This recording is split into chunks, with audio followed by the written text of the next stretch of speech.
আমি ঠিক এই এসপি ২ নাম্বার মাঠে তার ব্যাটিং দেখতে গিয়েছিলাম। অভিযোগ এখনো প্রমাণিত হয়নি, তবে এনামুল হক বিজয়কে ঘিরে স্পট ফিক্সিং এর নানা অভিযোগ উঠেছে। তাই আপাতত তাকে দেশ ত্যাগের অনুমতি না দেওয়ার বিষয়টি ইমিগ্রেশনকে জানানো হয়েছে। এবারের বিপিএল এর শুরু থেকেই স্পট ফিক্সিং এর অভিযোগ ওঠে, নিতান্তই তা বেড়েই চলছে। এরই প্রেক্ষিতে বিসিবির দুর্নীতি দমন বিভাগের পক্ষ থেকে সরকারের সংশ্লিষ্ট সংস্থাকে অনুরোধ জানানো হয়েছে দুর্বার রাজশাহী ক্রিকেটার এনামুল হক যেন দেশ ছাড়তে না দেওয়া হয়। এ ব্যাপারে সংশ্লিষ্ট বিভাগের নাম না প্রকাশ করে অনিচ্ছুক একজন কর্মকর্তা নিশ্চিত করেছেন যে মিস্টার এনামুল হকের ব্যাপারে ইমিগ্রেশন বিভাগ একটি নির্দেশনা দেওয়া হয়েছে, সে মতে ব্যবস্থাও গ্রহণ করা হয়েছে। এই অবস্থা অবশ্য আপৎকালীন। দুর্নীতি দমন বিভাগের তদন্তে দোষী প্রমাণিত না হলে এনামুলের দেশ ত্যাগের উপর সতর্কতা তুলে দেওয়া হবে।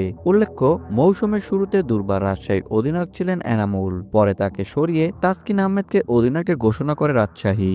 এনামুল একা নন, রাজশাহীর একাধিক ক্রিকেটারকে ঘিরে স্পট ফিক্সিং এর অভিযোগ আছে। আবার রাজশাহী ছাড়া আরো অন্তত 3টি দলের খেলার ও কর্মকর্তাদের ওপর নজরদারি করছে দুর্নীতি দমন বিভাগ। ভিডিওটি দেখার জন্য অসংখ্য ধন্যবাদ। নিত্য নতুন এমন ভিডিও পেতে হলে আমাদের চ্যানেলের সঙ্গেই থাকুন, সাবস্ক্রাইব করুন, ভালো লাগলে অবশ্যই লাইক করুন। ভিডিও সম্পর্কে যে কোনো মন্তব্য করতে পারেন আমাদের কমেন্ট বক্সে। ধন্যবাদ।